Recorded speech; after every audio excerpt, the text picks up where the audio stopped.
Que o amor e a paz de nosso Senhor Jesus Cristo possa alcançar os vossos corações neste dia. Nós estamos aqui com a Bíblia aberta e nós estamos falando de Apocalipse. E eu estou meditando aqui no livro de Apocalipse, no capítulo 6. Quem quiser me acompanhar, é a abertura dos primeiros 6 selos. Como eu já li uma parte, eu vou estar meditando agora juntamente com os irmãos no 6:9, que me chamou muita atenção, que diz assim, o 6:9. E, havendo aberto o 5º selo, vi debaixo do altar a alma daqueles que foram mortos, por amor da palavra de Deus e por amor do testemunho que deram.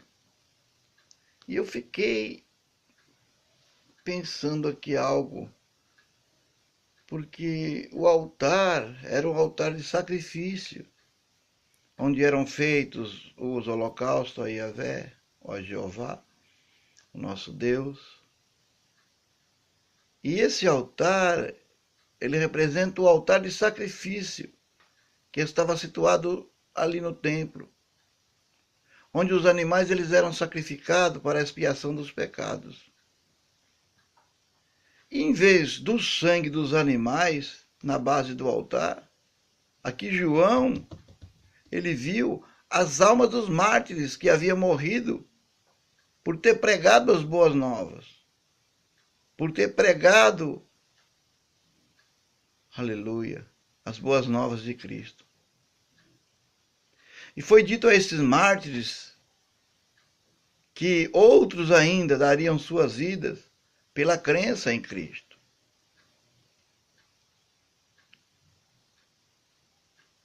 Perante a guerra, a fome, a perseguição e morte, os cristãos serão convocados a defender firmemente aquilo em que acreditam. Somente aqueles que suportarem até o fim serão recompensados por Deus. Como está aqui, ó, nós vamos ver aqui em Marcos, no Novo Testamento ainda, livro de Marcos, depois de Mateus. Aleluias. É isso. Mateus, Marcos. Aqui no capítulo 13. Capítulo 13, versículo 13. E diz assim, ó. E sereis aborrecido por todos, por amor do meu nome. Mas quem perseverar até o fim, esse será salvo. Travou. 13:13 de Marcos está escrito. E sereis aborrecido por todos, por amor do meu nome. Mas quem perseverar, permanecer até o fim, esse será salvo. Vê que coisa linda, irmão. Aquele que perseverar até o fim. Eu estava meditando aqui nesta palavra, quando o Espírito de Deus falava comigo poderosamente sobre este altar de sacrifício. E ainda aqui no 6, do 9 ao 11, 6 do 9 ao 11, ainda em Apocalipse, no livro de Apocalipse, nós podemos ainda aqui meditar numa passagem maravilhosa. Aleluia. Que diz assim, o 10. E clamavam com grande voz, dizendo, até quando, ó verdadeiro santo dominador, não julgas e vingas o nosso sangue dos que habitam sobre a terra? É uma pergunta. E o 11 diz, e foram dados a cada um compridas vestes brancas, e foi-lhe dito que repousasse ainda um pouco de tempo, até que também se completasse o número dos seus conservos e seus irmãos, que haviam de ser mortos como eles foram. Os mártires, eles estavam ansiosos para que Deus trouxesse justiça à terra. Mas foi dito que deviam aguardar. Aguardar. Deus não espera até que um certo número seja atingido, mas está prometendo que aqueles que sofrerem e morrerem por sua fé não serão esquecidos, ao contrário, serão escolhidos por Ele para receber honrarias especiais. Olha, e da mesma forma, os mártires, e da mesma forma que os mártires, podemos desejar que a justiça seja feita imediatamente, mas precisamos ter paciência. Deus, ele age com os seus próprios cronogramas, e a justiça é uma de suas promessas. Mas, entretanto, nenhum sofrimento por amor ao reino de Deus terá sido em vão. Nós lemos aqui o 10 e o 11, e ele fala que nenhum sofrimento, nenhuma perseguição, nenhuma luta, nenhuma peleja a qual vós está passando, servindo a Cristo, nenhuma acusação, você vai vencer. Não é em vão essa peleja. E ela terá uma paga. Porque muitas vezes a pessoa só espera, a carne, o físico, só espera os bens materiais desta terra. E se esquece que essa terra, aqui nós estamos de passagem. Que o nosso tesouro, a nossa coroa verdadeira, está com Ele, o Senhor da glória. Amados, não temas. Quando passarem ou forem injuriados ou perseguidos, não temas, porque o amor de Deus que está em ti é a esperança da glória. Aleluia. Eu estou aqui no livro de Mateus. No livro de Mateus. Vou voltar aqui um pouco para trás. Aleluia.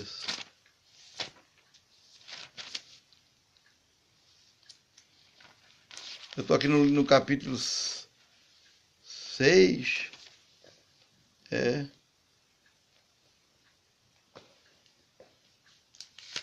ou melhor, no 5, né? Que ele diz assim: bem-aventurados os pobres de espírito, porque deles é o reino dos céus. Bem-aventurados que choram, porque eles serão consolados. Bem-aventurados os mansos, porque eles herdarão a terra. E bem-aventurados que têm fome e sede de justiça, porque eles serão fartos. Bem-aventurados os misericordiosos, porque eles alcançarão misericórdia. Bem-aventurados os limpos de coração, porque eles verão a Deus. E bem-aventurados os pacificadores, porque eles serão chamados filhos de Deus. Essas são as bem-aventuranças para aqueles que permanecem fiel no chamado de Jesus Cristo, entre meio às lutas, entre meio às pelejas, entre meio às perseguições. Agora aqui, nós lendo aqui no versículo 12, ainda de Apocalipse 6:12, diz que havendo aberto o sexto, selo, eu olhei e eis que houve um grande tremor de terra, e o sol tornou-se negro como um saco de ciclícios, e a lua tornou-se como sangue. E eu estava meditando sobre esse versículo e eu fui fazer um estudo mais aprofundado. Diz aqui que o sexto selo transporta o cenário para o mundo físico. Os primeiros 5 julgamentos foram dirigidos a áreas específicas, mas este último é universal. Todos ficarão apavorados quando a própria terra começar a tremer. Se você ver no 6:15, diz que os reis da terra, e os grandes e os ricos, e os tribunos, e os poderosos, e todos os servos, e todos os livres, se esconderão nas cavernas e nas rochas das montanhas. E dizia aos montes e aos rochedos: cai sobre nós, e escondei-nos do rosto daquele que está assentado sobre o trono, e de ira e da ira do cordeiro. Veja bem, todos os seres humanos, grandes ou pequenos, eles ficarão aterrorizados perante a visão de Deus assentado em seu trono. E invocarão as montanhas para que caiam sobre eles e pedirão a morte. Que as montanhas venham e massacrem eles, matem eles, a fim de não ter de enfrentar o julgamento do Cordeiro, porque todos nesta época estarão alertos, todos. O evangelho da salvação terá alcançado a todos e não terá como dizer que estes não foram avisados. Esses 4 tão vividos não tinham a intenção de amedrontar os crentes, pois para ele o Cordeiro é um amável Salvador. Mas para aqueles reis, os governantes, os generais e as demais pessoas poderosas que haviam previamente mostrado não temer a Deus e arrogantes ostentavam as suas descrenças, descobriram que estavam errados e, nesse dia, enfrentarão a ira divina. Ninguém que tenha rejeitado a Deus poderá sobreviver ao dia da sua ira. Mas aquele que pertence a Cristo, esses receberão a recompensa em lugar de castigo. Aí será que você pertence a Cristo? Será que você tem feito conforme a palavra do Senhor? Se assim for, não precisamos temer esses dias finais. Se nós andamos segundo a palavra do Senhor, não precisamos temer, porque quanto vai ser dia de temor, dia de medo, dia de terror para eles, vai ser um dia de glória para nós, os cristãos, os crentes em Cristo Jesus, aqueles que são fiéis a Cristo, aqueles que serviram a Deus dentro dos contextos da sua palavra. Glórias a Deus, aleluias. E o 6,17, para finalizar, disse: porque é vindo o grande dia da sua ira, e quem poderá subsistir? Nenhuma carne, nenhum ser vivo, ele poderá subsistir. Que Deus possa abençoar poderosamente a vida dos irmãos, e que esta palavra possa ir de encontro com a necessidade daqueles que desejam, que almejam ter o conhecimento da palavra. E no próximo vídeo nós viemos falar do Apocalipse, do capítulo 7. Um forte abraço a todos, que a graça, o amor e a paz de nosso Senhor Jesus Cristo superabunde em vossos corações.